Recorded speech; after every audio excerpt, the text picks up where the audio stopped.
यह भारत का वो कुंड है जहां भगवान परशुराम ने अपनी मां की हत्या करने के बाद अपने हाथ से चिपकी हुई कुल्हाड़ी से मुक्ति पाई थी।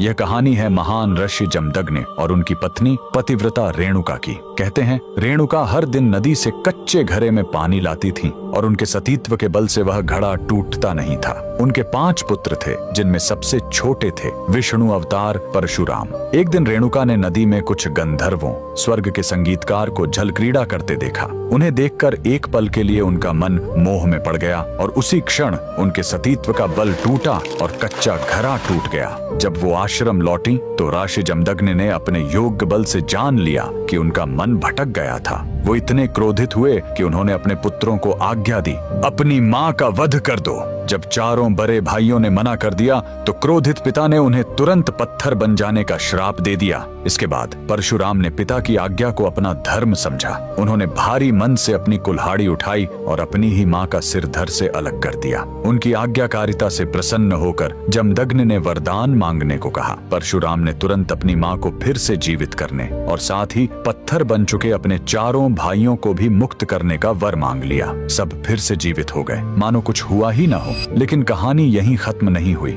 मातृ हत्या का पाप उस कुल्हाड़ी पर एक दाग की तरह चिपक गया और वो उनके हाथ से अलग ही नहीं हो रही थी। उस पाप से मुक्ति पाने के लिए वह दर दर भटकते रहे, लेकिन कोई भी तीर्थ उस कुल्हाड़ी को छुड़ा नहीं सका। अंत में वह पहुंचे पूर्वी हिमालय की लोहित नदी के किनारे और जैसे ही उन्होंने इस कुंड के जल को छुआ, चमत्कार हुआ। कुल्हाड़ी अपने आप उनके हाथ से छूट गई। यही पवित्र स्थान आज अरुणाचल प्रदेश में परशुराम कुंड के नाम से जाना जाता है। आज भी हर साल मकर संक्रांति पर हजारों श्रद्धालु यहाँ इस विश्वास के साथ डुबकी लगाने आते हैं कि यह कुंड उनके सारे पापों को धो डालता है, ठीक वैसे ही जैसे इसने स्वयं भगवान परशुराम को पाप मुक्त किया था। भगवान परशुराम को दिल से मानने वाले सभी भक्त कमेंट्स में जय परशुराम जरूर लिखें।